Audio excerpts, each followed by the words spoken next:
Channel your online teacher. അപ്പം നമ്മൾ revision series എല്ലാം സ്റ്റാർട്ട് ചെയ്തിട്ടുണ്ട്. ബിസിനസ് സ്റ്റഡീസിൻ്റേത് വീഡിയോസ് എല്ലാം നമ്മൾ ചെയ്ത് തുടങ്ങിയിട്ടുണ്ട്. ദെൻ അക്കൗണ്ടൻസി, എക്കണോമിക്സ്, ഇംഗ്ലീഷ് എല്ലാം ചെയ്യുന്നുണ്ട്. സോ അതിന് എന്ത് ചെയ്യുക, വീഡിയോ കൃത്യമായിട്ട് കിട്ടാൻ വേണ്ടിയിട്ട് എല്ലാവരും ചാനൽ സബ്സ്ക്രൈബ് ചെയ്യുക കേട്ടോ.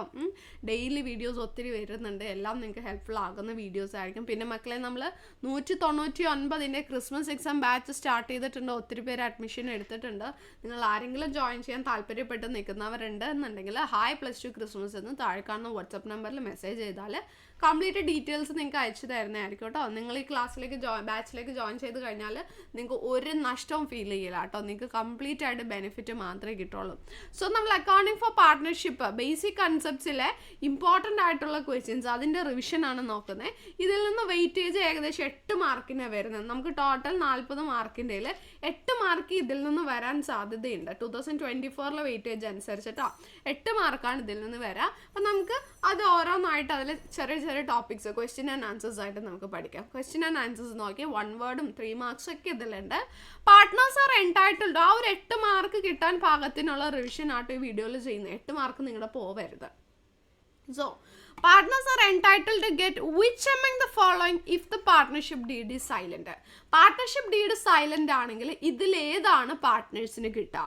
പാർട്ട്ണർഷിപ്പ് ഡീഡ് സൈലന്റ് ആണെന്നുണ്ടെങ്കിൽ പാർട്ട്നേഴ്സിന് ഒരേ ഒരു കാര്യം മാത്രമേ കിട്ടുള്ളൂ. അത് ഇൻട്രസ്റ്റ് ഓൺ പാർട്ട്നേഴ്സ് ലോണാണ്. Salary, commission, interest on capital, interest on drawings ഇതൊക്കെ നോ ആണ്. ഇൻട്രസ്റ്റ് ഓൺ പാർട്ട്നേഴ്സ് ലോണ് 6% ആയിരിക്കും കിട്ടുക. അത് മനസ്സിൽ വെച്ചോ കേട്ടോ. ദെൻ അടുത്തതാണ് interest on drawings is credited to. Interest on drawings credit സൈഡിലേക്ക് എഴുതുന്നത് എവിടെയാണെന്ന് ഓർത്താൽ മതി. ഇൻട്രസ്റ്റ് ഓൺ ഡ്രോയിങ്സ് നമ്മൾ ക്രെഡിറ്റ് സൈഡിലേക്ക് എഴുതുന്നത് ഈസ് ക്രെഡിറ്റഡ് ടു. ഇതിൽ ഏതിലാണ് നമ്മൾ ഇൻട്രസ്റ്റ് ഓൺ ഡ്രോയിങ്സ് എഴുതുന്നത്?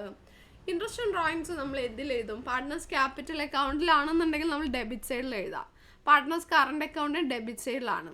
Then profit and loss account ഉണ്ട്, profit and loss appropriation account ഉണ്ട്. ഇതിലേതാണ്? പ്രോഫിറ്റ് ആൻഡ് ലോസ് അപ്രോപ്രിയേഷൻ അക്കൗണ്ടിൻ്റെ ക്രെഡിറ്റ് സൈഡിലാണ് നമ്മൾ ഇൻട്രസ്റ്റ് ഓൺ ഡ്രോയിങ്സ് എഴുതുക അല്ലേ. പ്രോഫിറ്റ് ആൻഡ് ലോസ് അപ്രോപ്രിയേഷൻ അക്കൗണ്ടിൻ്റെ ക്രെഡിറ്റ് സൈഡിൽ ആദ്യം നമ്മൾ നെറ്റ് പ്രോഫിറ്റ് എഴുതും. നെറ്റ് പ്രോഫിറ്റിൻ്റെ താഴെയാണ് ഇൻട്രസ്റ്റ് ഓൺ ഡ്രോയിങ്സ് എഴുതുക. പിന്നെ വേറെ ഒന്നും നമ്മളവിടെ എഴുതില്ല. ദെൻ അടുത്ത ക്വസ്റ്റ്യൻ ആണ് which of the following is not recorded in the profit and loss appropriation of a partnership firm. Partnership ഫേമിൻ്റെ പ്രോഫിറ്റ് ആൻഡ് ലോസ് അപ്രോപ്രിയേഷൻ അക്കൗണ്ടിൽ ഇതിലേതാണ് എഴുതാത്തത്? ഡ്രോയിങ്സ് ആണ് കേട്ടോ. ഡ്രോയിങ്സ് മാത്രം നമ്മൾ എഴുതില്ല. ഇൻട്രസ്റ്റ് ഓൺ ഡ്രോയിങ്സ് ക്രെഡിറ്റ് സൈഡിൽ എഴുതും, പാർട്ട്ണർ സാലറി ഡെബിറ്റ് സൈഡിൽ എഴുതും, ഇൻട്രസ്റ്റ് ഓൺ ക്യാപിറ്റലും ഡെബിറ്റ് സൈഡിൽ എഴുതും. ഡ്രോയിങ്സ് മാത്രം നമ്മൾ എഴുതില്ല.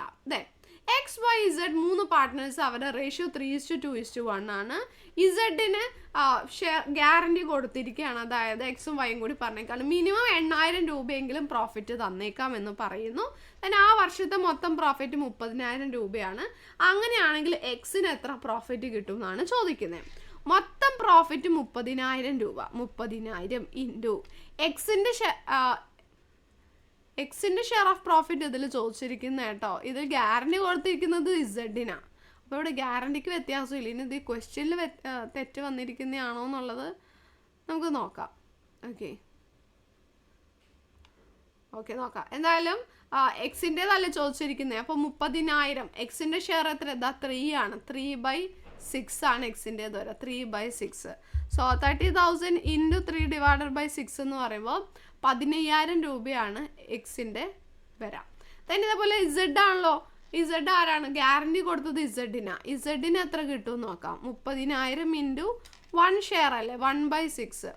30,000 ഇൻറ്റു 1/6 ചെയ്യാം. 30,000 ഇൻറ്റു 1/6 ചെയ്യുമ്പോൾ 5,000 രൂപയാണ് എന്ത് വരുന്നുള്ളൂ. ഇത് കറക്റ്റാണ്, ക്വസ്റ്റ്യൻ കറക്റ്റാണ്. 5,000 രൂപയാണ് ഇസഡിന് കിട്ടുന്നുള്ളൂ. പക്ഷേ ഇസഡിന് ഗ്യാരണ്ടി കൊടുത്തത് 8,000 രൂപ തരാമെന്നല്ലേ ഗ്യാരണ്ടി കൊടുത്തിരുന്നത്. അപ്പോൾ എന്ത് ചെയ്യേണ്ടി വരും? കുറവ് ഒരു 3,000 രൂപയുണ്ട്. ഈ 3,000 രൂപ എന്ന് പറയുന്നത് 2 പേര് കൂടി ചേർന്നിട്ട് കൊടുക്കണം. ആരൊക്കെ? എക്സും വൈയും കൂടി ചേർന്നിട്ട് കൊടുക്കണം. ഏത് റേഷ്യോയിൽ കൊടുക്കണം? അവരുടെ റേഷ്യോ ആയിട്ടുള്ള 3:2. അപ്പോൾ 3,000 എക്സ് കൊടുക്കുന്നത് 3,000 ഇൻറ്റു 3 പാർട്ട് 3/5 ആണ് കൊടുക്കുക. 3,000 ഇൻറ്റു 3/5 എന്ന് പറയുമ്പോൾ 1,800 രൂപയാണ് എക്സ് കൊടുക്കേണ്ടത്. ഷെയർ പ്രകാരം എക്സിന് 15,000 രൂപയായിരുന്നു പ്രോഫിറ്റ് കിട്ടുക. അതിൽ 1,800 രൂപ ഇങ്ങനെ ഈ ഒരു ഇസഡിന് കൊടുക്കാൻ വേണ്ടിയിട്ടുള്ളതാണ്. അപ്പോൾ 15,000-ൽ നിന്ന് 1,800 കുറച്ച് കഴിഞ്ഞാൽ ബാക്കിയുള്ളത് 13,200 അതാണ് എക്സിൻ്റെ ഷെയർ ഓഫ് പ്രോഫിറ്റ്. ഒന്നുകൂടി പറയാം, എക്സിന് ആ ഒരു റേഷ്യോ പ്രകാരം 15,000 ആയിരുന്നു കിട്ടണ്ടേ, 3/6. പക്ഷെ ഇവിടെ ഗ്യാരണ്ടി കൊടുത്തു തന്നെ 3,000 കുറവുണ്ടായിരുന്നു. ആ 3,000 എക്സും ഇസഡും കൂടി എക്സും വൈയും കൂടി ചേർന്നിട്ട് അവരുടെ റേഷ്യോയിലും വീതിക്കാൻ തീരുമാനിച്ചു. അപ്പോൾ 1,800 രൂപയാണ് എക്സ് കൊടുത്തോളാം എന്ന് പറഞ്ഞത് ആ ഗ്യാരണ്ടിക്ക് വേണ്ടിയിട്ട്. അപ്പോൾ കിട്ടിയ 15,000-ൽ നിന്ന് ആ 1,800 കുറച്ച് ബാക്കി 13,200 എക്സിൻ്റെ ഷെയർ ഓഫ് പ്രോഫിറ്റ് വരുന്നത്. ആൻസർ കീഴിൽ 13,200 കണ്ടോ? അങ്ങനെയാണ് ആ 13,200 വന്നത്. ഇനി Ammu A partner in A firm withdrew 2,500 the end of each quarter ആണ്. എല്ലാ ക്വാർട്ടറിൻ്റെയും അവസാനത്തിൽ 2,500 രൂപ വിഡ്രോ ചെയ്തിട്ടുണ്ടായിരുന്നു. അങ്ങനെയാണെങ്കിൽ അമ്മുവിൻ്റെ ഇൻട്രസ്റ്റ് ഓൺ ഡ്രോയിങ്സ് കാണാൻ ഒരു ഇക്വേഷൻ ഉണ്ട്. Total amount into 1/12 into rate by 100 into average period. ഇതാണ് അതിൻ്റെ ആ ഒരു ഇക്വേഷൻ. ഇനി ഇതിലേക്ക് നമുക്ക് ഈ അമ്മുവിൻ്റെ ക്വസ്റ്റ്യൻ ചെയ്ത് നോക്കാം. ടോട്ടൽ എമൗണ്ട് എന്ന് പറയുമ്പോൾ 2,500 രൂപ ക്വാർട്ടറിലല്ലേ, 4 ക്വാർട്ടറാണ് നമുക്കുള്ളത്. അപ്പോൾ ഇൻറ്റു 4 ചെയ്യാം. ഇനി ഇൻറ്റു 1/12 അവിടെ ഉള്ളത് തന്നെ റേറ്റ് ബൈ 100. റേറ്റ് നമുക്ക് തന്നിട്ടില്ല അല്ലേ. Each quarter the average period four calculating. Average period ആട്ടോ കാൽക്കുലേറ്റ് ചെയ്യേണ്ടത്. സോറി, ഞാൻ ഇൻട്രസ്റ്റ് ഓൺ ഡ്രോയിങ്സ് കാൽക്കുലേറ്റ് ചെയ്യാൻ വേണ്ടിയിട്ട് പോയി. ആവറേജ് പീരിയഡ് അല്ലേ, ക്വാർട്ടറിൻ്റെ അവസാനത്തിലാണെന്നുണ്ടെങ്കിൽ ആവറേജ് പീരിയഡ് 4 ആൻഡ് എൻഡിൽ 4.5 മന്താണ്. ഇത് ബിഗിനിങ്ങിലാണെങ്കിൽ 7.5 മന്താണ്. നടുക്കാണെങ്കിൽ മിഡിലാണെങ്കിൽ 6 മന്ത്സ് ആണ് കേട്ടോ. അപ്പോൾ ഇവിടെ 4.5 മന്താണ് കറക്റ്റ് വരുന്നത്. ഇനി ഇവിടെ നോക്കി, എ ബി പാർട്ട്നേഴ്സ് ആണ്. അവരുടെ റേഷ്യോ 2:1 ആണ്. ക്യാപിറ്റൽ 50,000 40,000 ആണ്.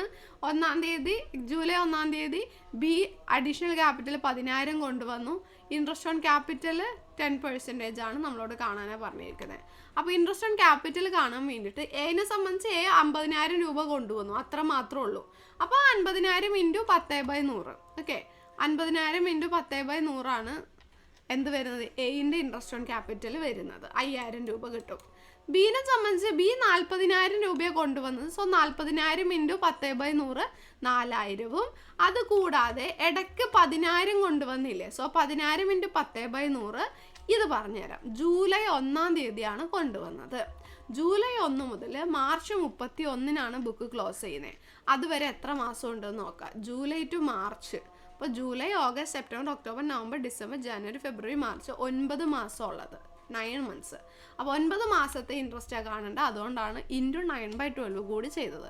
അപ്പോൾ 750 കിട്ടി. സോ 4,750 കൂട്ടി 4,750 ഇൻട്രസ്റ്റ് ഓൺ ക്യാപിറ്റൽ ബീൻ്റേത് വരാം. ഇനി ഫിക്സഡ് ക്യാപിറ്റൽ മെത്തേഡും ഫ്ലക്ച്വേറ്റിംഗ് ക്യാപിറ്റൽ മെത്തേഡും തമ്മിലുള്ള ഡിഫറൻസ് നോക്കാം.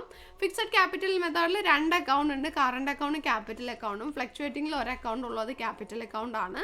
ഫിക്സഡ് ക്യാപിറ്റൽ മെത്തേഡിൽ drawings, interest on capital, salary ഇതെല്ലാം കറണ്ട് അക്കൗണ്ടിൽ, അഡ്ജസ്റ്റ്മെൻറ്റ്സ് എല്ലാം കറണ്ട് അക്കൗണ്ടിലാണ്. ഫ്ലക്ച്വേറ്റിംഗിൽ എല്ലാം ക്യാപിറ്റൽ അക്കൗണ്ടിലാണ്. ദെൻ ഫിക്സഡ് ക്യാപിറ്റൽ മെത്തേഡിൽ ക്യാപിറ്റൽ അക്കൗണ്ട് ബാലൻസ് ഒരു മാറ്റവും ഇല്ലാതെ അൺചേഞ്ച്ഡ് ആയിട്ടിരിക്കും. ഫ്ലക്ച്വേറ്റിംഗ് ക്യാപിറ്റൽ മെത്തേഡിൽ എല്ലാ വർഷവും ക്യാപിറ്റൽ അക്കൗണ്ട് ബാലൻസ് മാറി മാറി വരും. ദെൻ ഫിക്സഡ് ക്യാപിറ്റൽ മെത്തേഡിൽ ക്യാപിറ്റൽ അക്കൗണ്ടിന് എപ്പോഴും ക്രെഡിറ്റ് ബാലൻസ് ആയിരിക്കും ഉണ്ടാകുക. ഫ്ലക്ച്വേറ്റിംഗ് ക്യാപിറ്റൽ മെത്തേഡിൽ ചില സമയത്ത് ഡെബിറ്റ് ബാലൻസും ഉണ്ടാവാം. ഇനി ഇൻട്രസ്റ്റ് ഓൺ ഡ്രോയിങ്സ് കാൽക്കുലേറ്റ് ചെയ്യാനാണ് പറഞ്ഞിരിക്കുന്നത്. വളരെ സിമ്പിളാണ്. ഇത് പ്രോഡക്റ്റ് മെത്തേഡാണ്. അപ്പോൾ അതിന് വേണ്ടിയിട്ട് നമ്മൾ എന്ത് ചെയ്യുക, എക്സ്ട്രാ 2 കോളം വരയ്ക്കണം. ഇവിടെ നമ്മൾ പീരീഡ് കാണിക്കണം, ഇവിടെ നമ്മൾ പ്രോഡക്റ്റ് കാണിക്കണം. പീരീഡ് എന്ന് പറയുന്നത് ബുക്ക് ക്ലോസ് ചെയ്യുന്നത് 2023, അതായത് മാർച്ച് 31-നാണ്. മാർച്ച് 31, 2023 ബുക്ക് ക്ലോസ് ചെയ്യുന്നത്. അതുവരെ ഏപ്രിൽ 1 തൊട്ട് മാർച്ച് 31 വരെ എത്ര മാസമുണ്ട്? 12 മാസമുണ്ട്. അതാണ് പീരീഡിൽ എഴുതേണ്ട 12 മാസം. ഇനി ഒക്ടോബർ 31 തൊട്ട് മാർച്ച് 31 വരെ എത്ര മാസമുണ്ട്? ഒക്ടോബർ എണ്ണണ്ട, കാരണം ഒക്ടോബർ തീർന്നല്ലോ. നവംബർ, ഡിസംബർ, ജനുവരി, ഫെബ്രുവരി, മാർച്ച് 5 മാസം. ഇനി ഡിസംബർ 1 തൊട്ട് മാർച്ച് 31 വരെ ഡിസംബർ, ജനുവരി, ഫെബ്രുവരി, മാർച്ച് 4 മാസം. മാർച്ച് 1 തൊട്ട് മാർച്ച് 31 വരെ 1 മാസം. നമ്മൾ പീരീഡ് എഴുതി. ഇനി ഈ എമൗണ്ട് കോളവും പീരീഡ് കോളവും തമ്മിൽ മൾട്ടിപ്ലൈ ചെയ്യുക. നേരെ മൾട്ടിപ്ലൈ ചെയ്യുക. മൾട്ടിപ്ലൈ ചെയ്തതാണ് ഇവിടെ എഴുതിയിരിക്കുന്നത്. then അതെല്ലാം കൂടി കൂട്ടുമ്പോൾ 2,13,000 കിട്ടും. ആ 2,13,000 നമുക്ക് ചോദ്യത്തിൽ തന്നിട്ടുള്ള റേറ്റ് 10% അല്ലേ, 10% വെച്ചിട്ട് ചെയ്ത് കഴിഞ്ഞാൽ 10% into 2,13,000 into 10 divided by 100 into 1/12 കൂടി ചെയ്യണം കേട്ടോ. ഇൻട്രസ്റ്റ് ഓൺ ഡ്രോയിങ്സ് കാണുമ്പോൾ 1/12 ചെയ്യണം. അപ്പോൾ നമുക്ക് 1775 കിട്ടും. ഇതാണ് interest on drawings. Okay, clear ആണെന്ന് വിചാരിക്കണം. ഇനി നമുക്കിതിൽ പ്രോഫിറ്റ് ആൻഡ് ലോസ് അപ്രോപ്രിയേഷനും കൂടിയുള്ള അതുകൂടി ഒരു വീഡിയോയിൽ നമുക്ക് പെട്ടെന്ന് നോക്കാം. PQR പാർട്ട്നേഴ്സ് ആണ്, അവരുടെ റേഷ്യോ 2:1 ആണ്. ക്യാപിറ്റൽ ബാലൻസ് 50,000, 40,000, 10,000 ഒക്കെയാണ്. പിക്ക് സാലറി 500 രൂപ കിട്ടുന്നുണ്ട്. ഇൻട്രസ്റ്റ് ഓൺ ക്യാപിറ്റൽ 5% ആണ്. ഡ്രോയിങ്സ് 4,000, 3,000, 2,000 ആണ്. ഇൻട്രസ്റ്റ് ഓൺ ഡ്രോയിങ്സ് 300, 200, 100 ആണ്. നെറ്റ് പ്രോഫിറ്റ് 15,400 ആണ്. Profit and loss appropriation prepare ചെയ്യണം. പ്രോഫിറ്റ് ആൻഡ് ലോസ് അപ്രോപ്രിയേഷനിൽ ആദ്യം തന്നെ നമ്മൾ എഴുതേണ്ടത് ഇതാണ്. നെറ്റ് പ്രോഫിറ്റ് 15,400 ആണ്. അത് നമ്മൾ ഇവിടെ എഴുതണം. 15,400 എഴുതി, ക്രെഡിറ്റ് സൈഡിൽ എഴുതി. ഇനി ക്രെഡിറ്റ് സൈഡിൽ ഒരൊറ്റ കാര്യം കൂടി എഴുതുള്ളൂ, അത് ഇൻട്രസ്റ്റ് ഓൺ ഡ്രോയിങ്സ് ആണ്. അതും അങ്ങോട്ട് എഴുതിയേക്കാം. ഇൻട്രസ്റ്റ് ഓൺ ഡ്രോയിങ്സ് എത്രയാ? 300, 200, 100 ആണ് അല്ലേ? സോ അത് ഇവിടേക്ക് എഴുതിയേക്കാം. ഇൻട്രസ്റ്റ് ഓൺ ഡ്രോയിങ്സ് പിൻ്റേത് 300, ക്യൂവിൻ്റേത് 200, ആറിൻ്റേത് 100, ടോട്ടൽ 600. അവിടെ അത്ര എഴുതാനുള്ളൂ, അവിടെ തീർന്നു കേട്ടോ. ക്രെഡിറ്റ് സൈഡിൽ വേറെ ഒന്നും എഴുതാനില്ല. ഇനി ബാക്കി എന്തൊക്കെയാണ് പറയുന്നതെന്ന് നോക്കാം. പിക്ക് സാലറി 500 രൂപ, അത് ഓരോ മാസവുമാണ്. അപ്പം 500 × 12 ചെയ്യുമ്പോഴാണ് ഒരു വർഷത്തെ സാലറി കിട്ടുക. 6,000 രൂപയാണ് സാലറി വരാം. അതാണ് പിൻ്റെ സാലറി. ബാക്കിയൊക്കെ ഡെബിറ്റ് സൈഡിൽ എഴുതുന്നത്. 500 × 12 6,000 രൂപ സാലറി വന്നത് അങ്ങനെയാണ്. ഓക്കെ, പിന്നെ ഇനി ഇൻട്രസ്റ്റ് ഓൺ ക്യാപിറ്റൽ കാൽക്കുലേറ്റ് ചെയ്യണം. 50,000, 40,000, അതുപോലെ തന്നെ 10,000. ഈ 3 എണ്ണത്തിലും എത്ര ശതമാനമാണ് വരുന്നത്? നമ്മുടെ ഇൻട്രസ്റ്റ് തന്നിരിക്കുന്നത് 5% ഇൻട്രസ്റ്റിൻ്റെ എമൗണ്ട് നമുക്ക് തന്നിരിക്കുന്നത്. അപ്പോൾ ഓരോന്ന് ഇൻറ്റു 5/100 ചെയ്താൽ നമുക്ക് ഇൻട്രസ്റ്റ് ഓൺ ക്യാപിറ്റൽ കിട്ടും. 50,000 ഇൻറ്റു 5/100, 40,000 ഇൻറ്റു 5/100, 10,000 ഇൻറ്റു 5/100 ഒക്കെ ചെയ്ത് കഴിഞ്ഞിട്ടുണ്ടെന്നുണ്ടെങ്കിൽ നമുക്ക് എന്ത് കിട്ടും? ഇൻട്രസ്റ്റ് ഓൺ ക്യാപിറ്റൽ കിട്ടും. അങ്ങനെയാണ് ഇൻട്രസ്റ്റ് ഓൺ ക്യാപിറ്റൽ 2,500, 2,500 കിട്ടിയത്. അങ്ങനെ ടോട്ടൽ 5,000 എഴുതി. പിന്നെ ഇനി വേറെ എന്താ ക്വസ്റ്റ്യനിൽ തന്നിട്ടുള്ളത്? ഡ്രോയിങ്സ് അല്ലേ? പക്ഷേ എന്ത് ചെയ്യാൻ പാടില്ല? നമ്മൾ 1 വേർഡ് ക്വസ്റ്റ്യനിൽ നോക്കി, ഒരിക്കലും പ്രോഫിറ്റ് ആൻഡ് ലോസ് അപ്രോപ്രിയേഷൻ അക്കൗണ്ടിൽ നമ്മൾ ഡ്രോയിങ്സ് എഴുതാൻ പാടില്ല.